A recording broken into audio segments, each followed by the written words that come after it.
Everyone wants to know what the next hot sector is, but the NVIDIA CEO may have just given us the answer. So he talked about photonics, and in this video, I'm going to break down one photonics ETF. But first, we need to break down why he thinks this. There's a full article about it we will be dissecting, and then I'm going to showcase not only the holdings, but the fund we are talking about. Now, full disclaimer, I own this fund. I bought some earlier this week because I was late to the memory game, and we saw the AI bottleneck with memory do insane things. DRAM was up over 180%. We have KMEM by Curve, a new growth memory ETF. They are creating these ETFs so rapidly, but how long will memory be the AI bottleneck? We're going to discuss that and more and talk about FOTO, the pure play photonics ETF in this video. If you're always curious what's happening in the market, what are the top ETFs to watch, what ETFs are beating the market, don't forget to hit that like button and to subscribe. And now let's dive in. The NVIDIA CEO Jensen Huang, I think that's how you pronounce it, highlighted a new AI bottleneck. So 3 stocks that are going to benefit from this supposed new AI bottleneck. And for reference, I mean, you guys know, I've talked about DRAM on the channel, KMEM. This has been the AI bottleneck. It has been memory.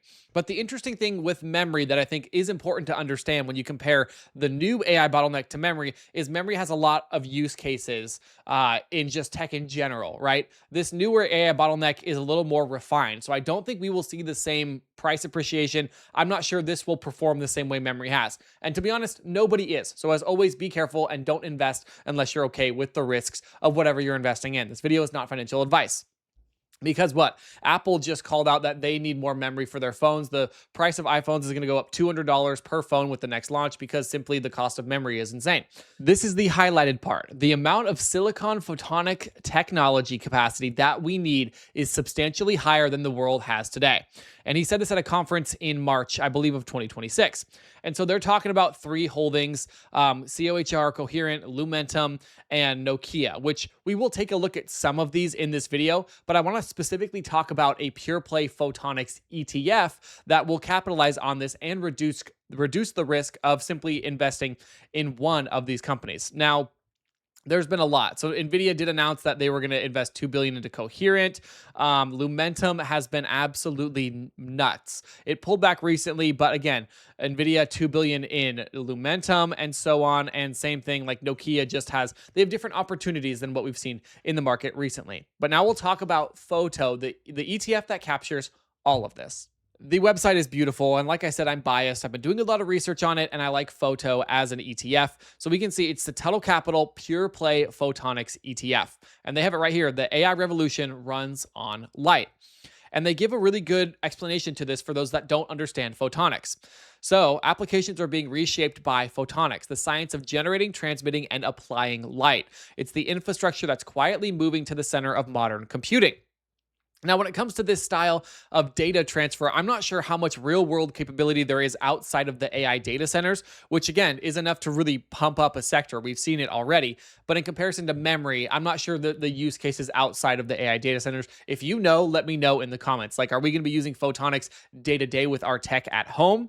Because like I said with Apple, they are. The iPhones are using memory. Now, it's AI data centers, 5G networks, autonomous vehicles, and next generation medical scanners. So there is a variety of options.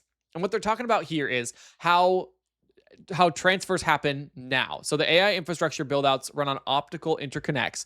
Copper runs into hard limits at the speed and power efficiencies that AI demands. And this is very true. I mean, AI, the transfer of information is nuts. At scale, the faster the data is pushed through copper, the more the signal converts to heat rather than information, which is loss of information, making copper one of the largest power draws in the modern data center. What if you didn't have to have that? Silicon photonics and coherent optics are taking the lead in this infrastructure and how it gets built, with hyperscalers committing hundreds of billions to scale it. It's hitting commercial scale. Like, this is still very, very early on. But with early on, projects, with early on tech, there also are tons of risks. So we have to understand that no one knows how this is actually going to perform long term. I don't either, but I'm okay taking that risk into account based off of what I think photonics will be utilized for and the AI, everything AI moving forward. Photo does have some downsides though, right? We always have to look at the expense ratio, and it's very high for a fund that does not produce income. They're not writing options. It's an actively managed fund, which is more expensive, but it's a little bit of a bummer that it is that expensive, right? And it is seeking long-term capital appreciation under normal conditions. At least 80% of the fund's net assets are invested in equity securities of companies whose primary operations are directly related to photonics, including optical communications, silicon photonics, LIDAR, industrial lasers, optoelectronic devices, and related manufacturing. Now, they're saying here it doesn't track an index. So they are selecting the stocks, which can be great and can be a downside. But what I like about Photo is you're not simply going to have them holding like NVIDIA on top of all these others. NVIDIA won't be the largest holding. They're looking for pure play photonic companies. And a lot of these other issuers, not even other issuers, a lot of these other ETFs in general, they'll come out with an ETF and say it's a play on memory. And they'll just simply hold like AMD and NVIDIA as the main holdings. And my problem with that is, yes, they do have a place in a portfolio for memory, but the pure play side of things, I don't want something that holds just most of what the S&P 500 or the NASDAQ 100 holds. And that's what Photo does really well, is it is a more diversified way of investing in pure play photonics. Now, again, expense ratio I can live with. Net assets, it's still a little bit small, 148 million. Not a little bit small. It's pretty small. It's pretty small. So they're going to continue bumping this up, I'm sure. And it's only been out since May of 2026. And I will say, we'll look at the price return so far. Since this fund has come out, photonics have pulled back. The markets have pulled back quite a bit, with tech kind of leading the way in that drawback. But they're saying right here, the main focus of Photo, pure play focus, active management, small and mid cap orientation. So this is not necessarily low risk. It's really not. The fund expects to focus primarily on smaller, specialized companies where the advisor believes the most compelling pure play opportunities exist. And then they have more of their info. So you can check it out, and we can see here the price performance. It has fallen from over $27 to a low of under $20 and has bounced back up to about 21.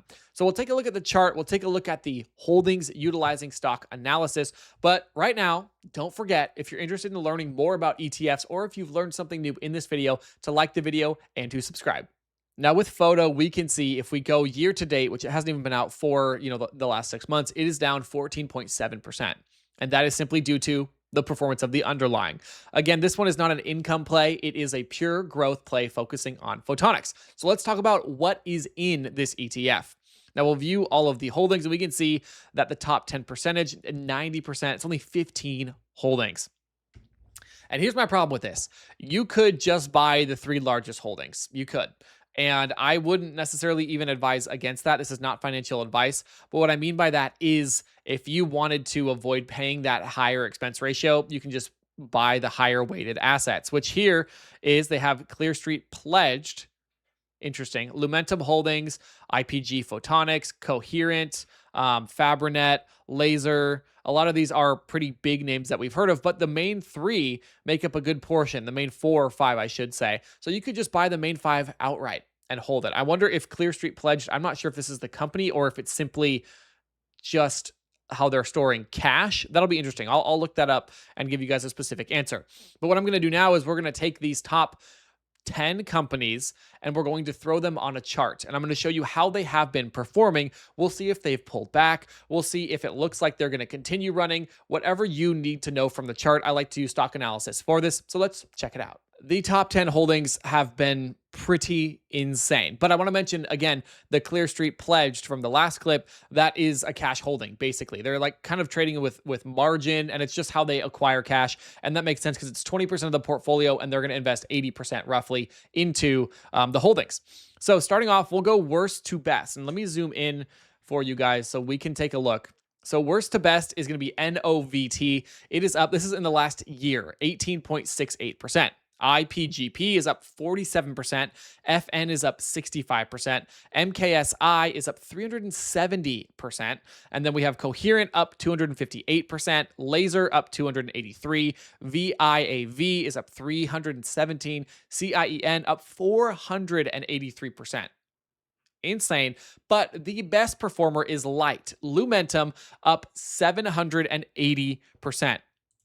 And even year to date, I will say we've seen a little bit of a pullback, right? Like we saw VIAV being the best performer. It's pulled back, but year to date is still the top. So you could go about this in the way that I mentioned of just buying specific holdings. I don't like to do that. I don't like to rebalance. And some of these pop at different points. Like at one point, IPGP was the top performer. You could build a portfolio of photonics and run it on your own. And I mean, I wouldn't knock you for it, but let me know what you guys think. The expense ratio of 0.75%. Is it too much? And using stock analysis, we can scroll down and we can actually see revenue is very important. Some of these have a lot more in revenue. LITE, Coherent has a ton in revenue, and so on. And some have quite a bit less, just over $1 billion for IPGP.